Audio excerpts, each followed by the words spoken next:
Hello दोस्तों, कैसे हैं आप लोग। स्वागत है आप लोग का मेरे चैनल में जिसका नाम है स्टडी 6002। आज हम लोग मैथ्स क्लास 9 का चैप्टर 2 पॉलिनोमियल स्टार्ट करने जा रहे हैं और ये वीडियो इस चैप्टर की इंट्रोडक्शन की है। तो आइए स्टार्ट करते हैं। इसमें मैं आपको पहले बताऊंगा कि टर्म्स क्या होते हैं। टर्म्स का मतलब एक तरह से पार्ट हुआ, ठीक है। जैसे अगर आप ले लीजिए कि 2x² प्लस में है x³ प्लस 1, तो फिर जो ये 2x² होगा ये इसका होल टर्म होगा, अ, और ये x³ होगा, ये भी इसका होल टर्म होगा, और ये जो 1 होगा ये भी, ये सब अकेले में अपने आप में इस इक्वेशन के एक हिस्से हैं, इसलिए हम लोग इन्हें टर्म्स कहते हैं। अब हमारा अगला है कि वेरिएबल्स क्या होते हैं। वेरिएबल्स को मैं पहले आपको बता दूं कि इनकी जो वैल्यू होती है ये कभी भी फिक्स्ड वैल्यू इनकी नहीं होती है। इनकी वैल्यू क्वेश्चन के अकॉर्डिंग चेंज होती रहती है। जैसे मैंने यहाँ पे लिखा था 2x², तो फिर हमें x की वैल्यू तो पता नहीं है। अगर मैं इसकी वैल्यू पुट कर दूं 5 तो ये भी गलत नहीं होगा, और अगर 2 पुट करूंगा तो ये भी गलत नहीं होगा। तो फिर variables has no fixed value, ठीक है।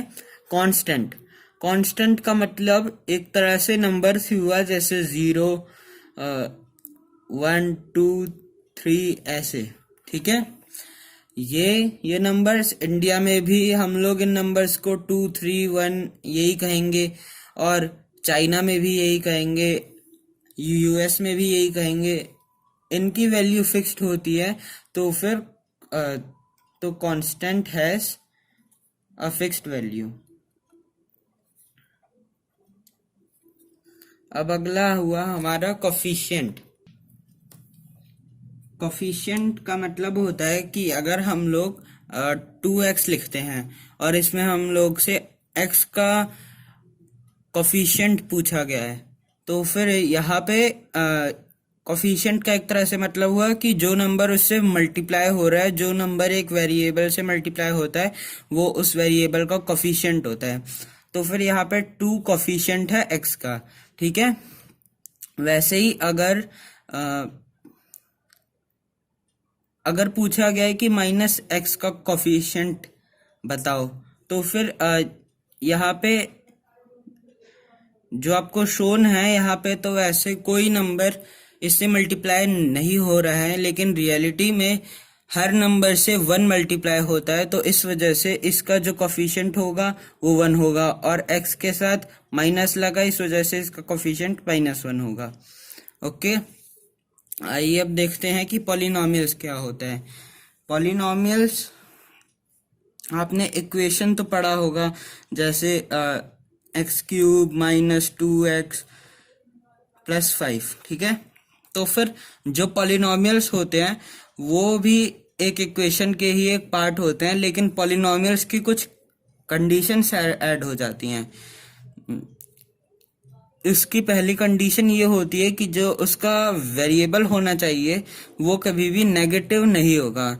मतलब अगर मैं लिख दूं कि x -3 तो ये पॉलिनोमियल नहीं है।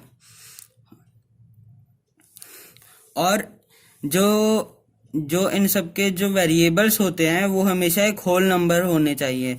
तो पहली बात, -3 तो होल नंबर होता ही नहीं है। और अगर मैं लिख दूं कि √y तो ये भी पॉलिनोमियल नहीं होगा, क्योंकि मैंने आपको पहले ही बता रखा है कि जो अंडर रूट में जो वैल्यू होती है उसका जो पॉलिनोमियल होता है वो हाफ हो जाता है। मतलब अगर हम लोग इससे यहाँ से अंडर रूट, मतलब यहाँ पे जो y है इसकी वैल्यू हाफ है, y 1/2। और देखिए, अगर मैं ये लिख दूं कि x²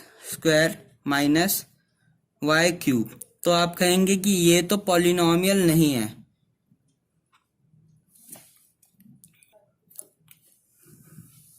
ओ सॉरी, अगर मैं लिख दूं कि एक्स स्क्वायर माइनस अपॉन में एक्स क्यूब, तो आप कहेंगे कि ये पॉलिनॉमियल नहीं है, लेकिन असली में ये भी एक पॉलिनॉमियल है, क्योंकि इन दोनों के वेरिएबल्स तो सेम है। तो अगर हम लोग एक्स को ऊपर लेके जाएं तो ये माइनस में हो जाता है, तो 2 - 3 is equals to x -1।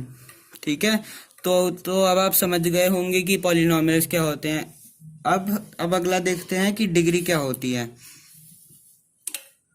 Degree का मतलब हाईएस्ट पावर होता है।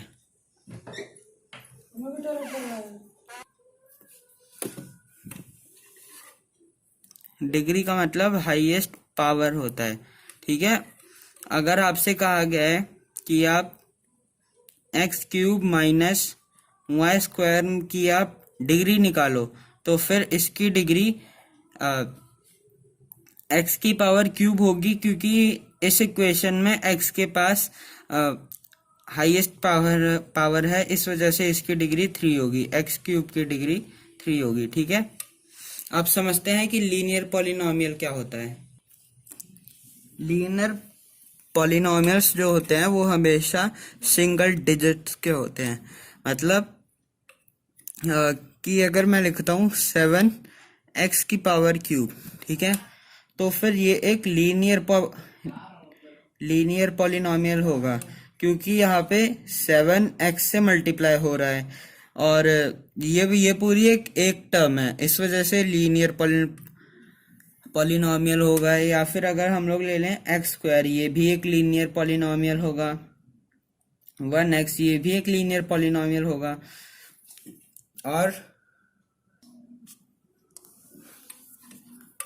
अगर मैं कहूँ कि 1 + x एक लीनियर पॉलिनॉमियल है, तो ये बिल्कुल ही गलत होगा, क्योंकि यहाँ पे दो टर्म्स हैं 1 और x, क्योंकि यहाँ के बीच, क्योंकि इसके बीच में एक साइन आ गया है, इस वजह से ये एक क्वाड्रेटिक पॉलिनॉमियल होगा। आइए अब हम लोग अगली डेफिनेशन समझते हैं। क्वाड्रेटिक पॉलिनॉमियल मतलब एक ऐसा पॉलिनॉमियल जिसके पास दो टर्म होती हैं। जैसे इससे पहले ही मैंने आपको 1 + x बताया था, तो वो एक क्वाड्रेटिक पॉलिनॉमियल है, क्योंकि इसके पास दो टर्म है, एक तो 1 और एक x। और अगर मैं आपसे कहूँ कि y² + x + y एक क्वाड्रेटिक पॉलिनॉमियल है, तो ये गलत होगा, क्योंकि यहाँ पे 3 टर्म्स हैं। ठीक है, अगर मैं लिख दूं कि x² भी एक क्वाड्रेटिक पॉलिनॉमियल है, क्योंकि ये भी गलत होगा, क्योंकि यहाँ पे एक सिंगल टर्म है। लेकिन अगर 7x², ये भी गलत होगा।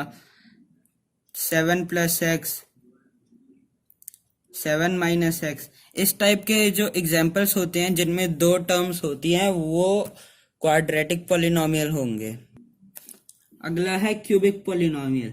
क्योंकि क्यूब का मतलब तो आप लोग जानते ही हैं, जैसे x की पावर क्यूब, इसका मतलब है कि x 3 बार मल्टीप्लाई होगा। तो वैसे ही क्यूबिक पॉलिनॉमियल जो होते हैं, इन पॉलिनॉमियल्स में 3 टर्म होती हैं, जैसे 1 + x + y। ये जो पॉलिनॉमियल है, ये पॉलिनॉमियल 3 टर्म्स का होगा। वैसे ही y² - x² + 1, ये भी क्यूबिक पॉलिनॉमियल होगा। Thank you for watching this video. Like करना, सब्सक्राइब करना, और अगर वीडियो अच्छी लगी तो शेयर भी करना। Thank you.